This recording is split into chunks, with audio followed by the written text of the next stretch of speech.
Welcome back to 2026, everybody. It's a pleasure to be back in the studio. We thought we'd do a special episode today to start the year off, focusing on sport. Bealey's away, Callum's away, all the other guests are away. Tommy and I are sitting here watching the Big Bash and thought it'd be rude not to sneak an episode in. So, Tommy, welcome to 2026. Thank you, Mitchell. Happy New Year to you, and I hope you had a very Merry Christmas with all your loved ones. I did, and enjoyed all the Christmas lights and all the treats along the way. There was some beautiful lights this year. We did the typical Christmas Eve drive around Wagga, or the north side of the bridge, and Poppy, our 20-month-old daughter, every second house was wow. So this year they must have been quite good to have her tick of approval. So yes. I'm looking forward to the street reviews for next year. Yes. Yeah. And as we talked about in the last episode, there were some streets that were named in Wagga's Best, or might have had two houses, so it was quite controversial, and some of them when we mapped our route to go around and have a look at everything, so some definitely won't be visited next year. But look, we've talking about Christmas lights, that's behind us. We've got a jam-packed episode of sport, that's why we thought we'd sneak on in. I'll be doing the research today, so anything could happen. The facts are only half right. But kicking things off, and you've got some news. As I said, you seem to always turn up with a bombshell for us, Tommy. But I've heard that you are a SuperCoach winner. Yes. So the other day I was checking my emails and I was like, oh, congratulations, Mr. Lamond, or Bill Amari Billy Goats, as my team is called. Check him out. You're a winner for this round in the Big Bash. And I was like, oh, that's cool. I've won. There's 10 of us in the group. So I thought won that. And then I had a look and said, oh, you're first out of 35,000 people. So somehow managed to sneak in the first prize for round 3. And also jagged a nice little $500 Christmas bonus to come with it. A lot of hard work. I spent about 25 minutes picking my team. So 25 minutes work for $500 cash. It wasn't too bad. And I thought, oh, this is easy. But then this round, I think I dropped down about 36,000 spots. So wow. Yeah, so what they do with the Big Bash one is they go off the draw, 2 games per round, so you get double points. Yep. And sometimes the team has a bye that round, so you get no points for that player. So it's all about picking and trading and choosing the right players for the right rounds. And Perth Scorchers had the double round, the round I won. And lucky enough, I picked 5 of their players on a few double points, so that just skyrocketed me through to win the Cassiola. Wow, mate, there's nothing you can't do, Tommy. No, but as I told Jess, it was a fake $500. It wasn't real money. So I stand by that. Like Monopoly money, yeah. So where does that sit you in the overall? Because I think the prize money for it is like 25 grand. Oh, mate, nowhere near it. Okay. My first 2 rounds are horrible. I was sitting there, I think, before Christmas, like, oh, yeah, I'll just have a double because I'm bored. And then fluked it, and then this round again tried to study it and be the guru and went pretty horribly. So if I finish above half, I'll consider that as a victory for me this year. Very good. Well, I think Big Bash now, it's that time of year when you've got nothing really else on TV currently. Who's the winners and losers so far? Like, obviously we've got the grand final rematch in front of us now, Thunder versus the Canes. David Warner's just belting him across the park. I wish you could do this more for Australia, but what's your read on the season so far? I'm enjoying it. I do love the Big Bash time period. It's a quick hit giggle cricket. And it's at the time of the year when nothing's on. The test match went 2 days last time. There's another sport on. Tennis starts again yesterday, so there'll be a bit more watching. But for the last week and a half, 2 weeks, there's really been no sports for us to watch. So it's always good night time, watch the first innings of the Big Bash. If it's going to be a close game, I'll stay up and watch the second innings. But otherwise, this is going to be no result. Turn it off. So it's quite interesting. Melbourne Stars are actually leading the comp this year.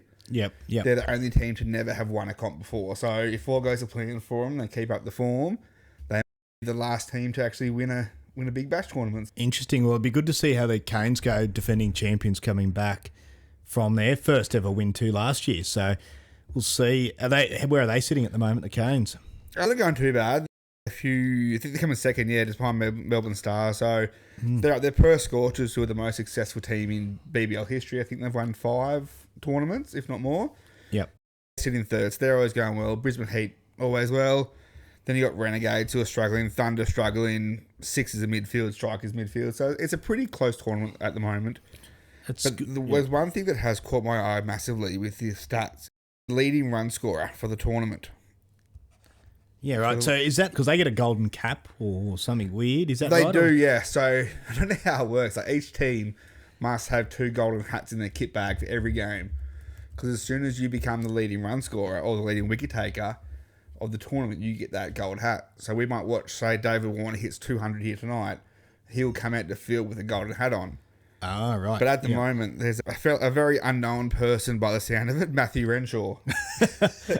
Who a lot of people are saying, hey, let's make him an Australian Open. It might happen now that old mate's moved on. So he's on 243 runs, and a wicketkeeper, Sam Harper's on 231.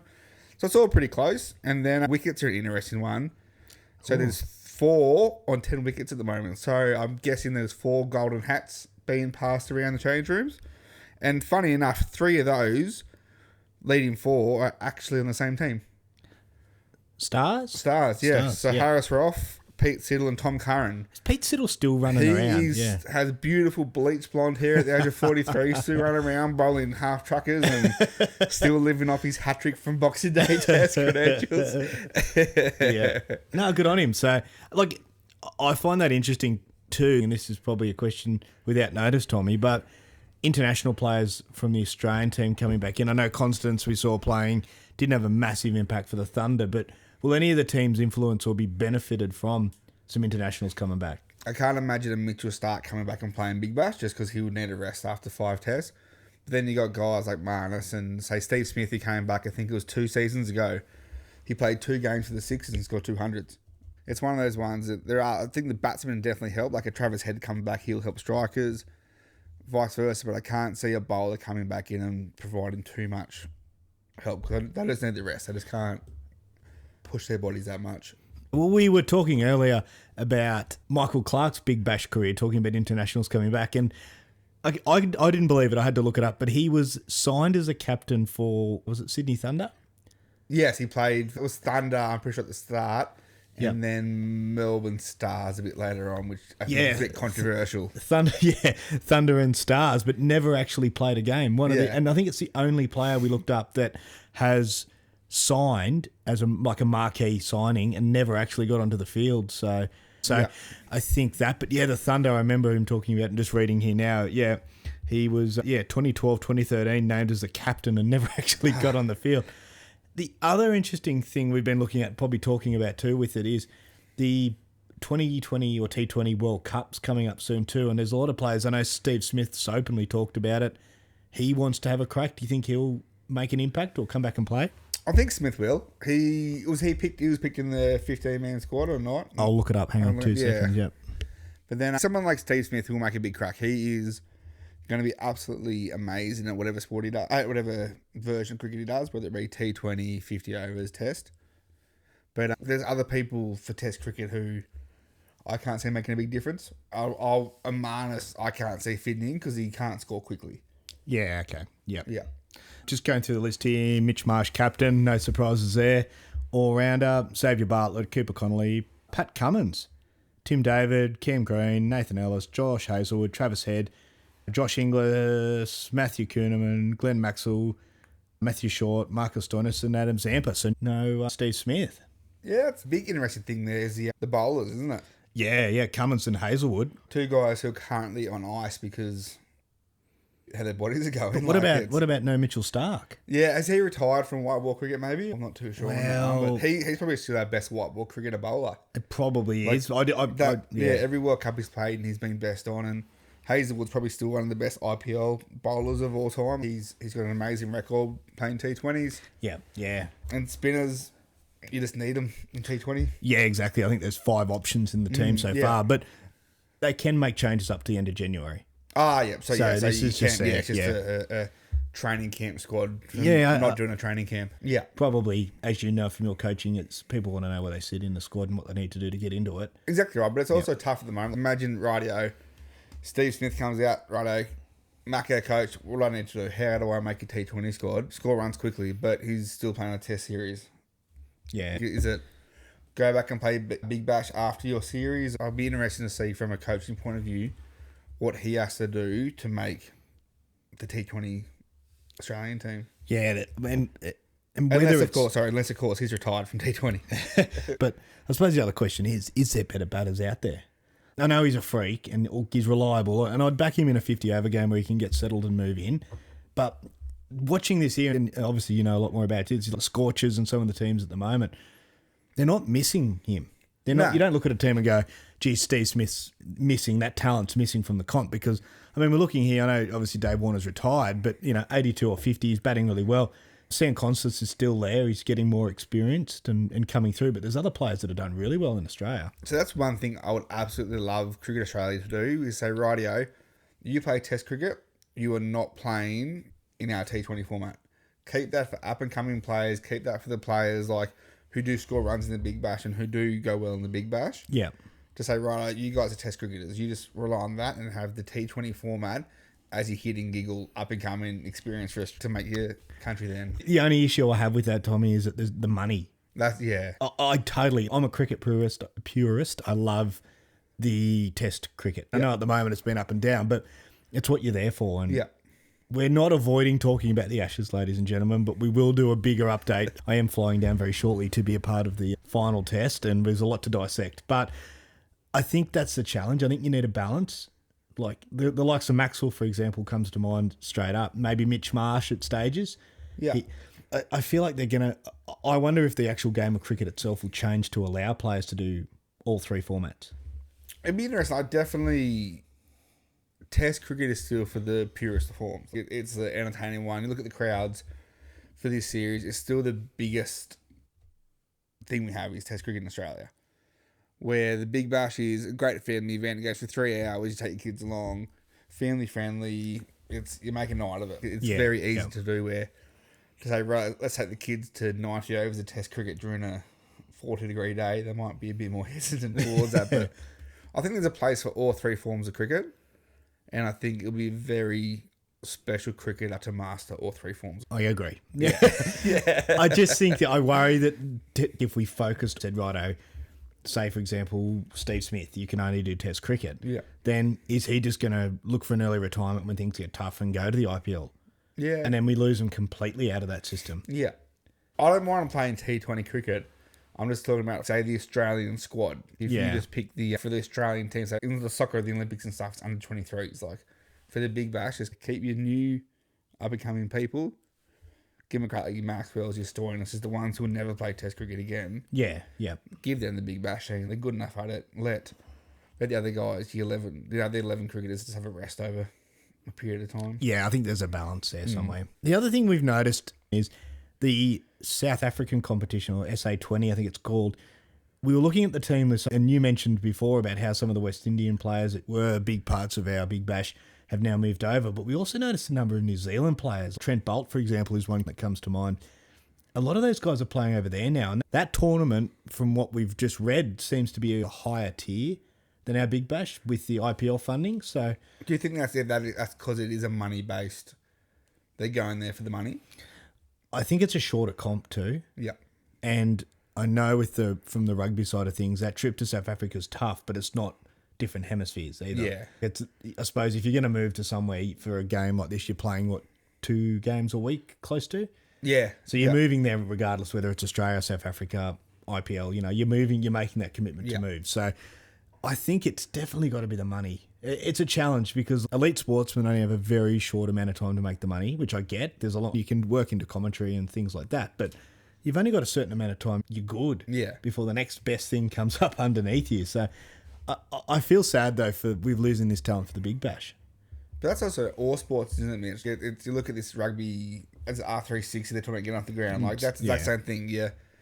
You're only good for an X amount of time. Do you go chase the money? It's interesting. It's a what's the correct answer? Yeah. Oh, yeah. I think there is one. But in saying that, it is their jobs. Yeah. And it's totally, no different to anyone else saying, rightio, this is better, that's better, this is a better career path for me, that's a better career path. Like, end of the day, yes, entertainers, you want entertainers and you want them to be loyal, but it's their job. They got to look after themselves first. Oh, totally. Could not agree more. But again, I suppose we just want to see it all in one spot in Australia. Oh, we just want Australia to be the best at everything. That's pretty much it. I was just looking here as you were talking about the salaries, and they're massive amounts of money over there. I think they're talking for season 4 this year, the average feels increased to 2.3 million. Wow. It's a lot of money to be made. But the biggest thing is, say if that happened to the Big Bash in Australia and they got brought out and became independent competition, do you reckon we'd lose a lot of the good up-and-coming players who are pulled out of Parramatta first grade, who got 10 wickets in the last 2 weeks? They're going to get a crack for the Sydney Thunder. Do you reckon we'll see a lot less of them players get a crack because you put more money in, there's bigger name players coming across, you get a start kind of thing? Yeah, I'll just correct that. Sorry, that's a team salary cap, 2.3 million. Oh, right, yeah. But to answer your question, I'm not sure. I think you look at like the West Indian Test team, and I suppose they're a case where the T20 money's really forced them out of Test cricket. Yeah. And all the young players then are following the money and moving on. And I think that once the Test cricket loses its purity and the support behind it, then I do think you lose the young players. Yeah. Because you need people that have grown up, and we're probably lucky now that the generation where you and I are at that age that are playing Test cricket. But the next lot coming through, you're seeing Constances and those age, we haven't seen them hit the circuit yet in Test cricket. So I don't know, and I do worry because their only way for them to really get a crack is through this T20 because there's so many more comps around the world. If you want to make money and make a living, you kind of end up following that pathway. So I think it will naturally. But then I was saying, I wonder if Test matches will evolve because of that. Well, look at the Test matches now. You're scoring runs quicker. You used to sit there, and if you scored 300 runs in a day, you've done very well to set out the ball and everything. Now, if you don't score 500 in a day, it's a boring game. It's definitely changed and evolved. It'll be interesting in 10 years to see if there is Test cricket. And or if everyone's just chasing the buck, played T20 to make money. Money, obviously. But the other thing too we've noticed, and we'll probably talk more when we get to the Ashes, is the way that the wickets are being prepared. I think a lot of them now are set up for a result. Yeah. Like a lot of guys are coming in and setting up wickets, which what we're seeing on TV. We want fair contest between bat and ball. But I was watching some of the old highlights from Stuart McGill bowling. I think it would have been in the early 2000s. And the spin coming into day 3 and 4 was a completely different game from day 1 and 2. And that's what made it exciting. Where now it seems to be they want every day to be... Well, I was listening to a podcast during the week and they were saying... Trader. This kind of some inside knowledge. And they were saying, is there a place for spin bowlers in the future? Because you look at this series, spinners have done nothing. Spinners are your day 4, day 5 specialists. But that's another day. That's another topic to talk about another day. It is. But in the flip side, we've got 5 picked for the Australian T20 team. But T20 is different because facing pace, you just got to get the bat on the ball. Bat on the ball and half the job's done. Spin, you've got to actually use power and play with the spin and everything else. So I reckon spins probably... They do probably go for more runs, but they do get more wickets in saying that. Yeah, you're right. And we could talk at length about the fact that leg spin is nearly a dying skill. Yeah. Realistically, we haven't... Ever since I retired, it's just been nothing. What's your predictions? Are we halfway through the Big Bash? I haven't really been following it that closely. Yeah, it wouldn't be too far off. I think they've got it down to a pretty good level now. It did go too long for a while, then brought it back a bit. But as I said, love to see Stars. I know Jen is a diehard Stars fan, so it'd be good to see her finally celebrate her Big Bash premiership. But I don't mind the Sixers. It's one of the ones. It's hard to say loyal to a team in the Big Bash and so many players change and everything. It's entertainment. You watch it for entertainment and whoever wins, I don't really care about too much for the Big Bash. No, well, they're 21 of 44 matches. Yeah, it's nearly halfway. So yeah. we're close to halfway through. So that's which is good. Should nearly finish by the end of school holidays and that'll be a good conclusion. But you're right, it starts to lose its shine. You get through this period now and then everything else, people back to work and school. Yeah, exactly right. And it's you're in bed by 9 o'clock and it's only half time in the cricket by then. Like it's double games. It's tired nights. Yep. Now, we've talked about the highs then. The one that you and I were just talking about over our pizza pre-podcast was some of the low lights in a game. And cricket, when you're on, but there's a lot of times when they're not. This came to light with a bloke called Cameron Menzies. Now, he's been playing in the World Championship of darts. Yes. One of my all-time favourite sports. You're rubbing off on me, Tommy, on these weird exotic I've actually sports. never been a fan of darts, but I got a video at about 2 a.m, probably 3 nights ago, one of my best mates, Smithers. He's actually over in England at the moment. And the Ali Pally? He was at the darts tournament. And, oh my gosh, it just looked like a fun time. Just booze flowing and people singing and dancing and not a care in the world. It seems like a great tournament. But I reckon the entry from the darts players rivals the boxers. Yes. Like, the way they walk in, they are so... I mean, generalising here, but a lot of them are running miles. No, like I would love to. I'd love to see the gym or the PT routine for a darts player. Be a lot of fingers and a lot of wrists and hands And a lot of beers. A lot of beers. Yeah. And finding the fine balance. If I have 6 pints, I'm perfect. 7 pints, I'm horrible. Getting the right amount of intoxicated to get your perfect darts level. We need to get someone on, but I could only tell some of the early rounds played early in the day. Getting to 6 pints would be a struggle for breakfast. Oh, yes. Oh, Not impossible, but just... But do you carry over from the night before? Oh, yeah. So anyway, I've gone off topic there. But no, so early in the rounds, and this is probably, I wonder if you did have 7 beers before breakfast and this has caused dramas, but Cameron Menzies has become famous, or the news has been about him due to the fact that he had an almighty blow up after losing a game of darts in one of the early rounds. What was it about, the blow up, do you know? I think he lost.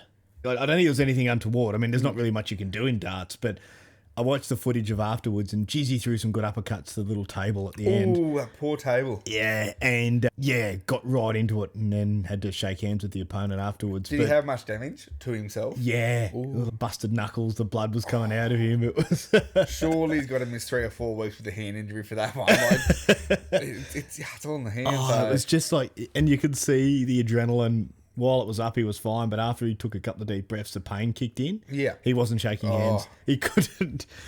But that's quite weird because usually blow-ups official based. It's yeah. very rare to see an almighty blow. Not rare, I should say, but it's less common for someone to blow up on himself.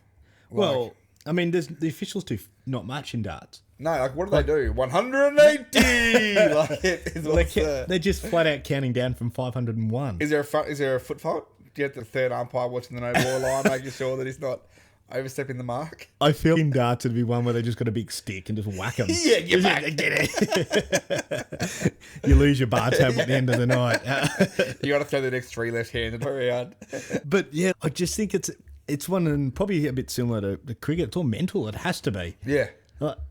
I don't. Yeah, I've never been good at darts. No, I've probably played it twice in my life, I reckon. Yeah. But you watch with the cricket blast, that's fair enough because you look at the last Ashes, either third test, sorry to go back to cricket again, but the third test, when Stokes got out, he had an almighty hissy fit to himself. Like jumped up and down like a toddler, but I think that wasn't at the decision. That was more at his mental state. He was digging in for so long and so hard that when he got out, he just snapped and was like, bugger, that's very annoying. But there has been other ones, like, I know we discussed him before, there's been a lot of sport players that have been hilarious for no reason at all. But finishing up on that, like we spoke, I think the issue, why he blew up so much, was that he had multiple chances to win the game. So it's more frustration himself. More frustration at it. And then, yes, I do agree, the best way to release your frustration is punch the crap out of a table. I'll keep that in mind next time. Next something time goes wrong. Yeah, next time we're at the local pub playing darts on a Tuesday night, we'll make sure we're not smacking into it. Yeah, no, exactly. So we kind of sat down and we made a bit of a list of some of the blow-ups that came to mind. I don't know if it's technically a blow-up, but Mike Tyson, when he got a bit hungry during a boxing match. Is that a blow-up? Like, I guess it's a brain snap blow-up. It's a very famous act that we all know about. I did see that someone has made Mike Tyson bites with just little bits of ear-shaped I wouldn't be lollies. surprised if that was him himself, because he loves a good bit of coin, Mr. Tyson. So, But he's not alone. There was that soccer player. Was it Luis Suarez? Sorry about my pronunciation. Suarez, yeah, he was in a World Cup. Yeah, World Cup, yeah, I think 2010 top of head. But Yeah, I mean... they're biting players, wasn't he? Yeah, but in soccer. Yeah. Like, I get... I shouldn't say I get, but boxing, you're quite close. physical. It is, so to say. But soccer, sneezing on someone in soccer seems to be your trip over. But how do you get in a situation in soccer? Like, it's... Like, in rugby, I've been involved in plenty of rugby games where there has been a bitey on the field. And fair enough, there are forearms in mouths and tackles and things just where they shouldn't be. But in soccer, like, it's not like you're just running side by side and you just go, oh, you smell delicious, and take a bite out of them. Like, it's just, I just don't understand how that would happen in soccer. No. It's just, soccer always seems to be a non-contact sport Yes. to me. Yeah, I don't watch much of it, but it's no. So yeah. the other tennis, I reckon. Tennis has some great blow-ups. I reckon it's come up to the Open too, the Aussie Open, which I love watching. Yeah. And you're always guaranteed for a smash racket and a bit of crowd abuse. And are you serious to the umpire? And what was it John McEnroe? John McEnroe, Yes. famously in the 81 Wimbledon. Yeah. But tennis is funny. And I went to the Australian Open first time ever last year. Yeah. And the crowd does not help. Yeah, right out. Like when you're down and getting angry, geez, the crowd rides you. Just it goes against you. Like you totally. You are a flog for the way you carry it on. Yeah. When it's got to be into you. Because, you don't have to be yourself. Yeah. I couldn't imagine. It seems so isolating. I'm not defending him. I have a good chuckle. And some of the racket smashes that Nick Kyrgios has done, and when he hit the ball at the ball boy accidentally, in inverted quotes. Yeah. But it would be a weird feeling to get used to it. But you've got so many people just watching you and another bloke hit a ball over a net. Tennis is one of those ones, them blow-ups, yes, they abuse the umpire for what the call is, but do you think that's also just personal frustration? It has to be. Miss a shot? Because in tennis these days, the umpire just sits there and makes a call, but all the calls are done on the camera. Yeah. Even now, the linesmen officials are gone because it's all camera done. You cannot challenge a call because it's all done on the camera. I think it is just that internal frustration of playing a bad shot, missing the serve, that you have to blow up at someone. So you just pick on that umpire. And I know I have got cross at a referee once or twice on the rugby union field. And that's the same thing. It's just that this was I might have missed a tackle, but of course it was the referee's fault that he made a 140 kilo Samoan run at me and I could have tackled him. And contact sport, you can get your frustration out in another tackle legally, but I can just see in tennis, and when you get in your head, I can play better than this. And you can see them there trying to hit the ball harder, make some stuff up more. And you're right, Australian crowds are well known for their love and support of the whingers. We've had a few, because we've had Nick Kyrgios and Tomic.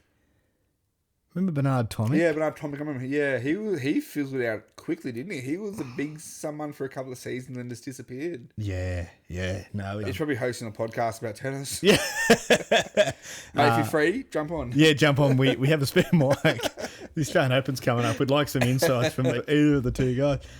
Some of the other blow-ups I've seen more, and you mentioned about footy, I can't, maybe just because I'm in the heat of the battle too and you just kind of switch off, but I know we do a thing, and we'll probably talk to Sam Donnellan, who we spoke about in the last pod.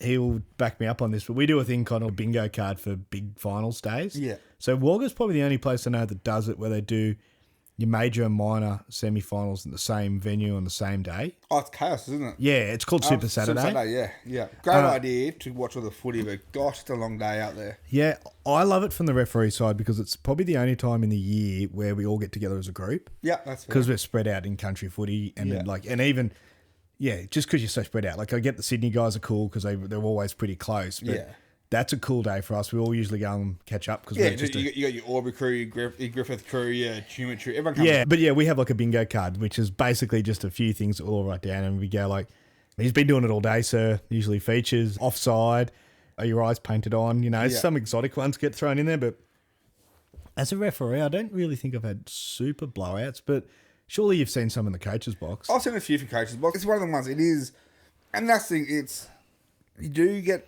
frustrated at referees. Myself, I have got frustrated at referees myself before, but it's not so much the glare you're giving me now. No, you can't see. It is, but it's one of those ones. I think it's more you're frustrated at the team is doing the wrong thing too. It's one of those ones. It's say if the team's doing everything wrong and then the ref might make a 50-50 call which you don't agree with, you're going to say be angry at that person because you don't want to get angry at your own team. Yeah, totally. Like, it's one of those ones. You can miss a forward pass and someone will yell at you, which is fair enough. That happens. That's footy. That's bush footy. You're going to miss stuff, aren't you? But a lot of stuff, say, I don't know, for example, I've lost it a few times. I've been quite angry with stuff that had happened, but it wasn't the referee's fault. The referee contributed, but my team made the wrong decision on the field, so I'm going to cross at that and it's just a mix of emotions that build up. So Yeah. Yeah, but it's one of the ones I've seen a lot of players blow up at the refs, and I love it when a player blows up at the ref, and the ref will say, "Explain the penalty," and the players, "Oh yeah, nah, fair enough," and walk away. They blow up before knowing the meaning. Yeah. And that's the one thing that used to peeve me massively coaching. Love our college, they were great, but not one of them, not one supporter knew the rules. So at the Wagga, you'd coach from the box, right on the 50-yard line. The official spot. The official spot, where you coach from. Yeah. And then, so I was sitting there, and it's quite a loud vocal crowd there.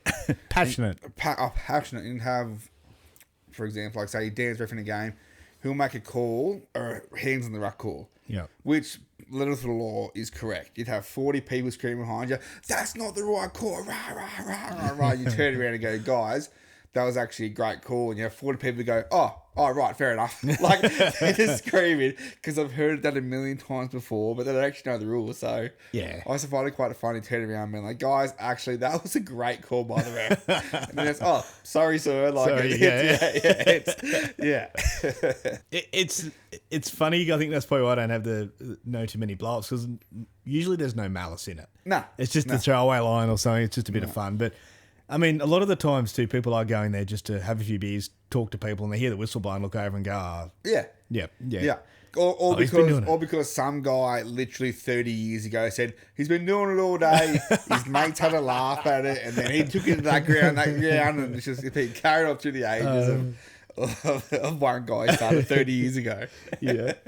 No, it's funny. I think I'm interested for this year when the footy season starts to get around to some league games. Yeah. And some AFL games, and just to see what they're like, because I've really only experienced rugby. Well, that's one thing I want to do. Now, I'm out at Gairmain working through the company out there, and one big thing there is Gairmain Grong Madon Lions. That's an AFL team. And for them smaller country towns, it is their life. It is everything. And one of our clients, his son, is now coaching out Gairmain this year. Oh, nice. Yeah. So it's one of the ones I would love, just for my own personal coaching thing, just to say, right, can I join you on a Thursday and a Saturday? Yeah. And just see how you do things. Yeah, we'll get it for the pod. I'll come out to Gairmain. Yeah, but even for my own personal selfishness. Yeah. It's one of those ones that it'd just be interesting to see how they go about game day, how they go about preparation. And I guess, like, same thing for referees and umpires and that. It'd be cool to go out there and see, right, we do things our way in our sport. How do different sports coach, or how do different sports prep for games, and they talk with other coaches and themselves and their crew before the game. And because rugby, there's really, 3 years out there. Yeah. AFL, there's, 7 or 8? Bush footy's different. Yeah, I think you got 2 in bush footy still. Yeah, then then your young kids running the sideline. 2 in the middle and your 2 goal umpires. But it's just I think it'd be a very interesting opportunity to go outside the sport and look into different ways of coaching and everything like it. Gus, our AFL Mexican correspondent, was going to join us. He was busy today, but we went down to watch his games play it, and that was really interesting. I really enjoyed the reserve grade. Yeah. But it's different with the way that they handle their players in that competition. There's a lot more money funded into their first grade team. Yeah. So the first grade guys are much more professional. They're like, we had a few guys fly in in that game from Darwin. They'd flew to Melbourne, drove up that day and played. Yeah. So it changed the feel for me as a spectator. Yeah. Where I loved watching the reserve grade because they were just local boys. The local boys having a run, and it was funny. And they kind of got to the end of the game, they'd all have a beer and a laugh and whatever. But the first grade was kind of a bit too professional for me. But that's personal preference. But when you have got X amount of money that teams do spend on players in that, especially down Victoria way, you need to win. If you're paying a big player to come in, you need to win. But you'd as a local, I know, would much prefer to go watch 15 local boys have a run around. Yeah. Who you drink with, who you know, and everything. Then when first grade runs out, you say, "Oh right, so there's 3 locals. He's from Fiji. He's from England. Them 6 are from New Zealand." I feel like second grade is so much more relatable because it's the locals, and it's the ones it's the ones you want to see. Kind of becomes a culture on the background. But it kind of becomes a culture of your club. Yeah. And that's what I kind of really love about rugby in particular, especially in the local comps, is that there isn't that money, but it becomes more of a community. Yeah. Oh, exactly right. Guys that are playing first grade will work the canteen in the morning, for example, or Yeah. old players or ex-players will come back and help out Yeah. and do bits and pieces. And it's not for the money, it's for the love of the game, and that makes it exciting. Exactly right. And that's one big thing too, especially I've noticed rugby clubs all around, all my time playing and being involved at all clubs.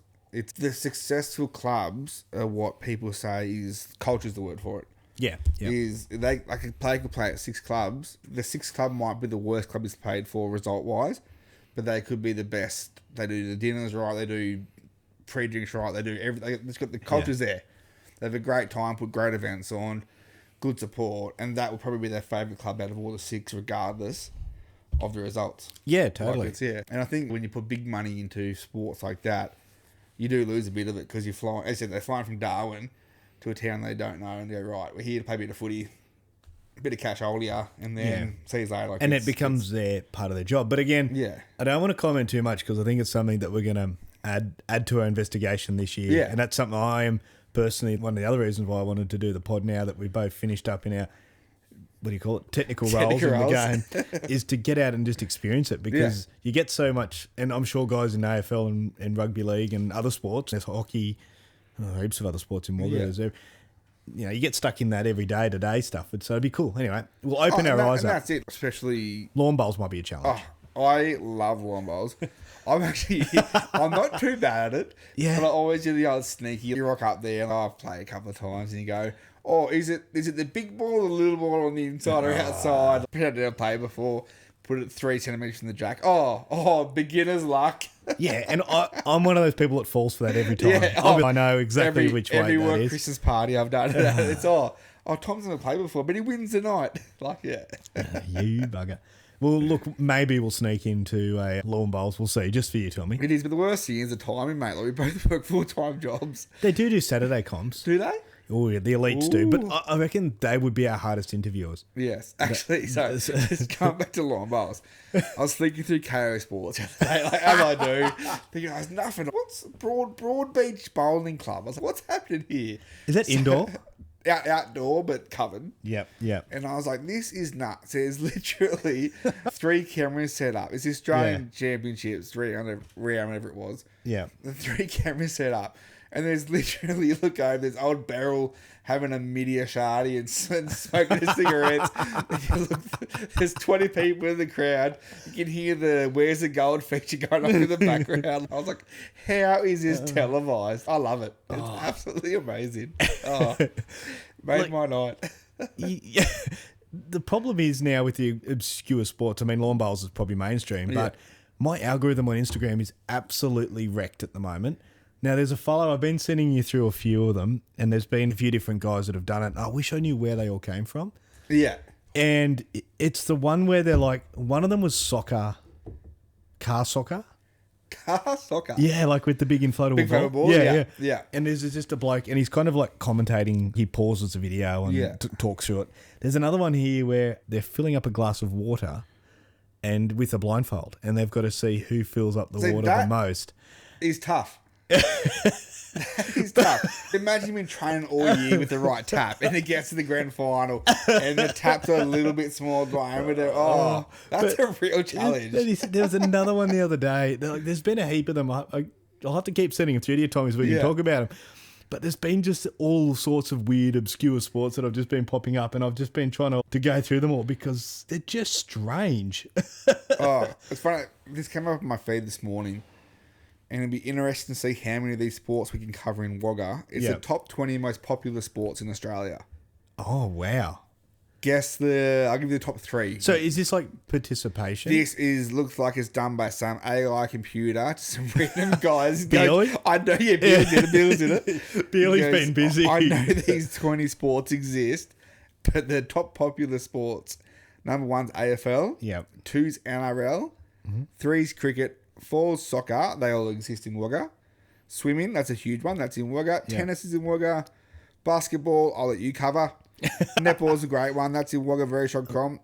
Number 9 will be a tough one, but we do have, I think it's the 8th best beach in Australia here. Wagga Beach for surfing. Surfing's ranked number 9 in the most 20 popular sports. 9. What's 10? What rounds it out? 10 is our favourite sport in the world, golf. Golf, good. Cycling's 11. Yeah. And then rugby union is 12. golf beats cycling. Yep. It's interesting. I'd love to know the metrics on that because what's popular, like most watch, because horse racing comes in at 14. That is a very, very popular sport. Yeah, Lord, but it's not like I would have thought it would have been above like horse riding. Track and field's 13. Like, do you reckon more people watch people sprinting than they do the Melbourne Cup? Well, good segue, Tommy, because I've been talking to a bloke and Winter Olympic Games are coming up. Yes. And a mate of mine, I can't mention his name on the podcast because he hasn't signed the dotted line yet. For legal purposes? Right, for legal purposes. We'll call him Jay Smith for now. He is a track and field expert. Wow. But good news is that when he does sign the dotted line, he'll be our expert on all things track and field that would be very and Winter interesting. Olympics. Because that's one thing. It's interesting. I find it interesting once every 4 years when the Olympics come around. But it'd be good to get more of an insight on the everydays I think the lead ups and the how much work and selections and competitions you have to do before you make the Olympic squad and everything. So totally, that'd be cool. I'm excited because he does follow through the World Athletics Championships. I think they're called, and he's like they're the ones that tell you what's going on. Yeah, and I think the challenge I find with all of these things, and the Olympics are probably one that happen once every 4 years. The World Athletics, you kind of build up over time. You know, you can win 2 or 3 championships, which is probably nearly as good as an Olympics. But if you're off for that Olympic Games, it's a long period, 4 years. Oh yeah. If you're peaking on year 2, you got to hold that. And that's the biggest thing too. Like, imagine being a pro athlete. You start your program, and then a month out before the Olympics, you do an ACL or something. Oh, yeah. Like, you'd just be like 4 years of prep just down the drain, or you false start a race. Yeah. Like, so I think I think we'll get him on, and he can talk us through Winter Olympic Games from the eyes of a sprinter. Yeah, nice. So we'll see. But yeah, he's the closest thing I've got to a... Plus, I'm not really much of a sprinter. Surprise, Tommy. You're always surprising. I'm a long distance. The next thing we'll talk about, which we don't know much about, the Soccer World Cup. We talked to Gus. He's going to join us at some stage to go through all that, but... Football World Cup, Mitchell. Football. Sorry. Sorry. For all our overseas listeners. The Football World Cup. Yes. Football Federation. FIFA. Yeah, that's the one. Yeah, I know my sport. Been a bit of controversy over their ticket pricing. So, for example... Where's it been? Is it on soon? This year, next year? Yeah, this year. 2026 FIFA World Cup ticket prices held in US. Oh, Mr. Trump. Yeah, yep. Lovely. Yep. So, the prices are massively higher than they have been in previous years. So, And this is all US dollars? This is in US dollars, yep. So, for the group stages, you're looking at about $180 to $700 a game, like obviously ranging on tickets. Yeah. And for the finals, I think round of 16s are called finals. 16 or 32s, yeah. 32s? Yeah. The cheapest, 16, sorry, yeah. Cheapest, this is all US pricing. The cheapest tickets are $4,185. The cheapest? Cheapest. Dear gosh. And for the preliminary finals, the cheapest is $8,680. Wow. Are there any of the grand final ticket prices? No, they're just the preliminary ones at this stage. Could you imagine the grand final ones be very similar to the Super Bowl? Like, it would just be the corporate underworld there to show face and get a selfie for Instagram. Yeah, well, I think the issue is when you get to finals. Sorry, Tommy, I was just reading this and wasn't really listening, but I thought you were just lost in my eyes, but that's all right. I noticed this when I listened to the other podcast, and I just kept saying, yeah, not listening. You kept trying to hold my hand to say that's really, really bizarre. But, so to answer your question about the finals, they're a lottery system. Oh, right. Yep, so I don't know how that works. But the other thing is, each year they have for like the round games, I've not heard of this, so I'm really talking from what I'm just reading. Yeah. They have a thing with supporters, so loyal supporters of the country or whatever, however that each country determines, they get an X amount of tickets to go to each round game. Yeah. So say, for example, if it's the cricket, like the Barmy Army group, yeah, their loyal English supporters, they would get access to cheap tickets. Yeah, for say cheap tickets for whenever England play. Yeah. So normally 500 for this tour, or say normally a few hundred tickets you'd expect, but for this tournament they've only released limited amount of tickets. What is it? $60 supporter entry tickets, but they're very limited. And you're probably facing a wall backwards, not even looking at the right stadium. But in saying them prices, that's bloody expensive. Are they targeted at Do you reckon people tour in to go to it? Or, Well, that's the like, thing, I though. can't imagine many Americans would want to pay that much to go watch football. But they'd have to, because then Like, you'd nearly spend double that on flights. Yeah. And then accommodation, food, and everything. Yeah. And you know what going to an event would be like. I'm just going to put you on the spot here, Mitchell. Yeah. Can you look up just the NFL average ticket price? NFL in America. Yeah, because that would be their biggest sport. So that's the sport they love to go to. That's the sport they follow. But if you're saying to them, radio, you've got to pay $700 to go watch a sport you do not even care about, Yeah. would you? Or is it targeted at, say, radio, there's 6,000 people from Spain coming across to watch their games. They'll all have to pay $3,000 per ticket for each game, but then it's not affordable. Yeah. Reckon we'll see empty stadiums or... So just for example here now, before we go into that, Tommy, but say the Socceroos, Yeah. for the first game that they play, or first playoff winners in Vancouver, roughly 54,000 seat stadium, Yeah. they get 400 tickets. Yeah, right. Against US in Seattle, 69,000 stadium, 500 tickets. Yep. And the other game, 71,000, they get 500 tickets. So when you think of how big of a supporter area, 500 people's nothing No. in that No. sense. But That's like half a bay. you're right, I'll look up the NFL tickets. But while I do that, Tommy, you've been sending me a lot of Snapchats on college football, and it's coming nearly to the pointy end. Semi-finals are nearly upon us, and which makes me chuckle because last time I threw you an NFL or American football related question, you said, I have a job. Holidays have started and you're a new man. Mate, how good is NFL? I cannot believe that I'm referring to teams by like the initials. I think we had WF. We did, yeah. College football is a different story because there are so many teams. But no, I blame... So a fellow I work with, Josh, he is a NFL tragic. And I was like, well, mate, you're a good fella. You love the sport. I might get into it. And also the fact that the last test went for 2 days. There's a lot of spare time to watch sport. So thought, you know what? For the pod, I'm going to get into the NFL and get into it bloody hard. So asked a lot of my mates, did some chat GP, who's most Collingwood, rah, rah, rah. Happily that I'm a Green Bay Packers fan now. I'm getting a tattoo for the next pod. And For the show. going all out. And it's probably a good time to join because it is finals time and it's bloody exciting. So Yeah. So will you sign up as an official member? I don't know if you can, but I will. I've already looked at spend my winnings from the SuperCoach on Green Bay Packers memorabilia. I thought it was fake money. Oh, it is, yeah. Monopoly money. I think it's a Monopoly board game. But college football, I've had my Oregon Ducks for a long time. Just back in 2010 when I went to uni, there was a girl, Mel, I love the girl. She was from Oregon, a big Ducks fan. So that I just always triggered them. So I go for them in the college. I decided to jump on. But, mate, what a sport. It is unbelievable. I know I probably bagged it the last pod, but it is a cracking sport. Very tactical, I've noticed. And the ticket prices to go to an NFL, I haven't looked at college football, but just in comparison to the soccer, like $145 to $350. So that's relatable. People can afford that. That is US. Yeah, but So US, so we'd kind of roughly that. Yeah. And the Super Bowl, which is $4,000 plus. Yeah, but that's, as I said, that's more of a bucket list. You tick it off. You do it once, it is, or you do it because you work for Kool-Aid and they sponsor the halftime show or something. Yeah. But no, it's been good watching it on ESPN here in Australia.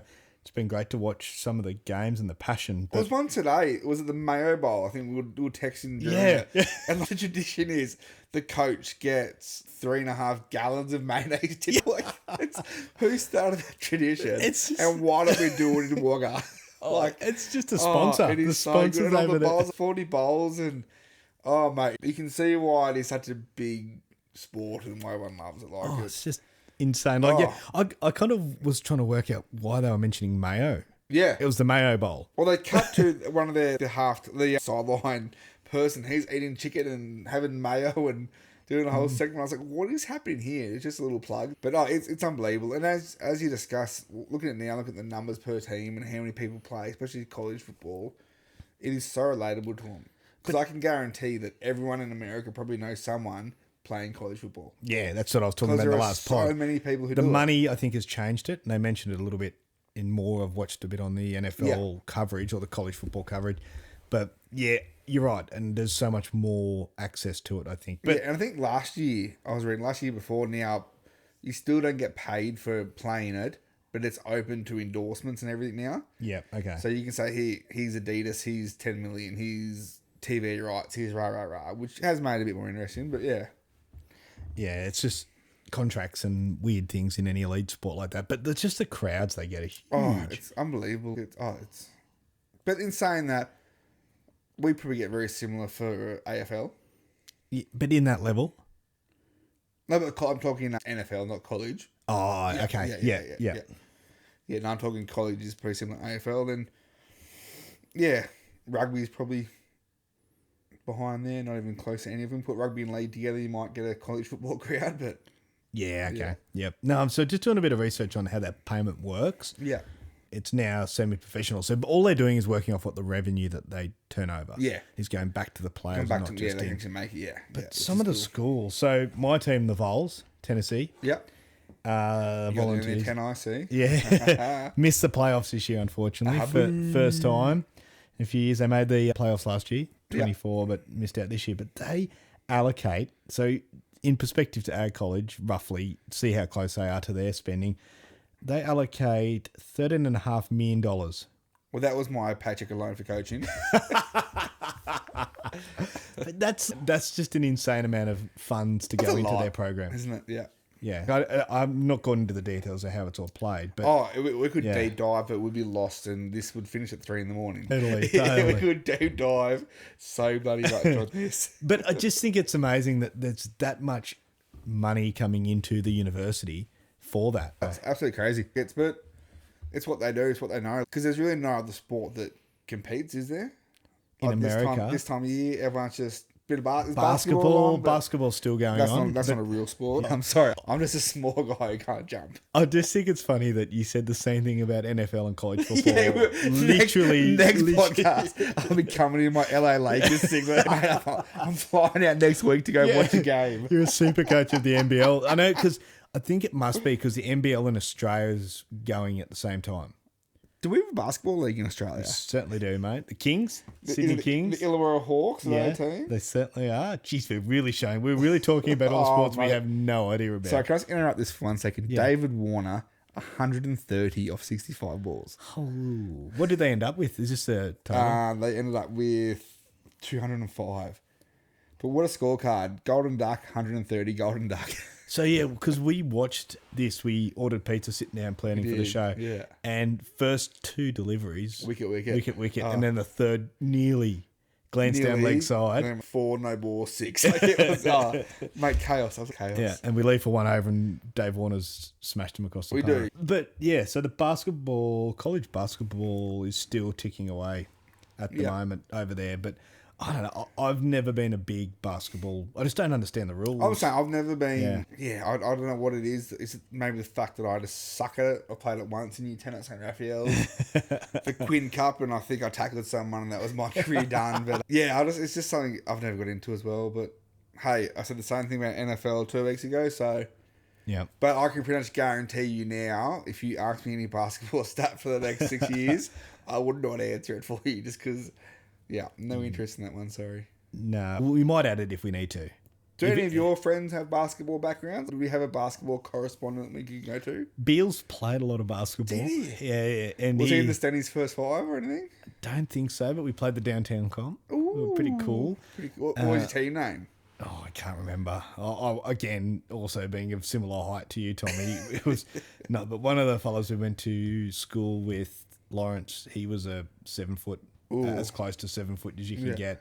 Really, really good basketball. He was in the first 5 and did all that, and he was just, I looked at that and thought, if that's what I've got to be to play basketball, I've got no chance. But again, I was brought up in the rugby scene, so that's kind of like saying, we're the same. I'm the shortest of all us boys too, so I would have sucked at basketball. Yes. Or did suck at basketball when I played. Yeah, so you said Connor, your other brother, he sent a message in today. He's got some big topics he wants us to cover. He does. Is he better at basketball? He's taller, so he might be. Yeah.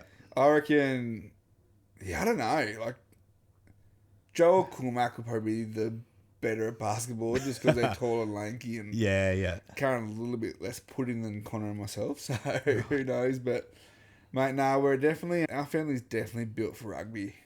Yeah. So just going back to the basketball, the NBA season over in America is about halfway through their season. The regular season starts in October, ends in April. Yep. Basketball is...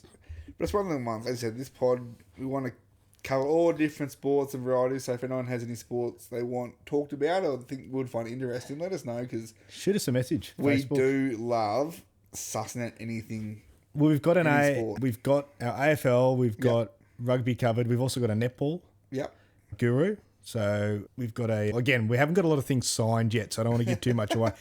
But there's a friend of mine who lives in Wagga now, and she's an absolute genius when it comes to all things super netball wise. And I'm sure she'll have her finger on the pulse for local netball by the time the season kicks off. So looking forward to that. Looking forward to local footy and all types of footy too. So we've got a bit to cover. We do. And like that pretty much covers it, doesn't it? Like, there's no really weird, bizarre sports here. Actually, I played 10-pin bowling today. Oh, I would love to get down there and get inside the head of a 10-pin bowler.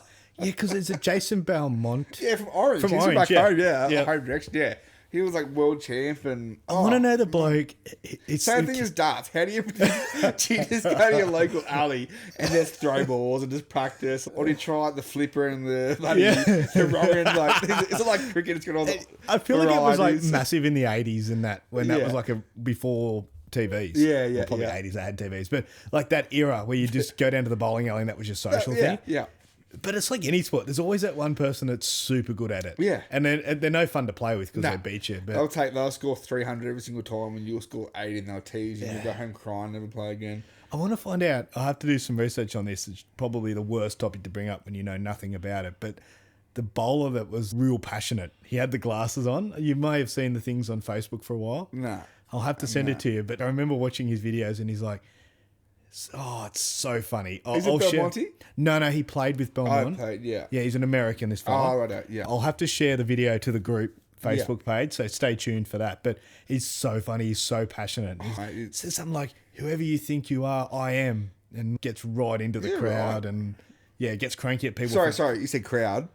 Yeah. There's 3 people sipping beers watching from the lane next door. Look. No, I shouldn't know bad sport. I know nothing about it. I'm sure it's a great talent. Again, Here I am. Be very careful about throwing heat, Tommy, when you're the one who jumps on a bandwagon. I'll throw all the heat. Come at me, especially Brisbane heat. So obviously we've kicked off the year now, 2026. New year, new you, Tommy. I know you've said you've been doing a lot of walking and running and... Yeah, been getting into it. Yeah, hashtag shred for the wed. Hashtag Nike Melbourne Marathon. Yeah. I've got a countdown. I think it's like 281 days to get ready for it. So you're training through personal trainer apps? How are you doing it? My dear friend ChatGPT, you might have heard of her. She's given me a program to go through. Yeah. But I pretty much typed in rugby coach, hasn't done any exercise for 5 years, slightly overweight. Yep. What program can you give me? Did they at all suggest the... Not do it? Yeah. One, and the... What do you call it? Oh, the defib. Defib, yeah. That's it. Carry one in your pocket. Yeah. You always have a defib close by. It is great. I've been doing it for probably about 5 weeks now, this program. Yeah. And everything they've said, I've done. And everything they're saying that will happen. So, good. Mate, I'm bloody confident. I'm glad it's in October, not bloody, say, March or something, because that'll be a bit tough to do. It was always something I wanted to do. So, bugger it, tick it off. Day before my 36th birthday. Jess, she loves to run. She's done this one before. So I thought, you know what? Yep. Give it a crack. You'll have to share the fundraiser details because you did mention to us that you're doing the November fundraiser for it, which is a pretty cool cause. But it's interesting that I started that before New Year's, but what's today, the 4th? 3rd, and I reckon I've on my morning and evening walks, runs, I've seen probably 5 times as many people since January 1st. Yeah. Which, good on them, new year, new them. Bloody awesome work, but I wonder how much money gyms have made in the last week and apps and everything, just for the fact that everyone's gone, you know what, this is my year, I'm going to do it. And it happens every year, come February, then I go, oh, you know what, I'm still the busy old person I used to be. I just can't be arsed. It's probably easier for us in this hemisphere being summer. Yeah, I could only imagine the hard to get started in the middle of a cold winter. Oh, yeah. And going, you've got to get out and do this. Nah. But at least here you got long days. Yeah. You kind of got no excuse. Oh, no. Like, what is it, 9:30? The sun gets dark. Like, what's the time now? Yeah. 9:30. It's still bright. Like, it's brightish. Looking out the window, pitch black. My glasses are supersonic. This running's helping your eyesight. Mate, What is going on? It's actually a funny story because I wear glasses 24/7 and they're usually quite smudged. And yesterday, I took them off when I was on my run. I was like, I can see the world. Everything looked clearer and I couldn't see a thing. Like, couldn't read anything. Looking, it was just clearer. And I was like, this is scary. So I put my glasses back on and kept running. There could be something in this. But you mentioned there, Tommy, how much money's spent. Now, I did a bit of research. Beerley's away, so my research is slow. But this year, people are estimated. So the new trend is probably going, gyms are still pretty popular, but app fitness programs are massive. Yeah, so that's pretty much. So say we downloaded something, we say, hey, give us a gym schedule. We still go to the gym and do it, but we're just not using PTs. We're using our phone kind of thing. Yeah. So is it? yeah, 100%. Yeah. I've got one on my phone, and basically it's probably very similar to what ChatGPT gives you. The David Hasselhoff workout? Yeah, cannot confirm or deny that. The app I use, for example, basically goes through, it does a workout for you. You can tick how long you want to work out for, what you want to do, what machines the gym has, and then it does a program. It even shows you a video on how to complete the exercise and steps to do That's it. a big one, isn't it? Because you do the workout wrong. You're doing bicep curls, but you're doing them backwards or something.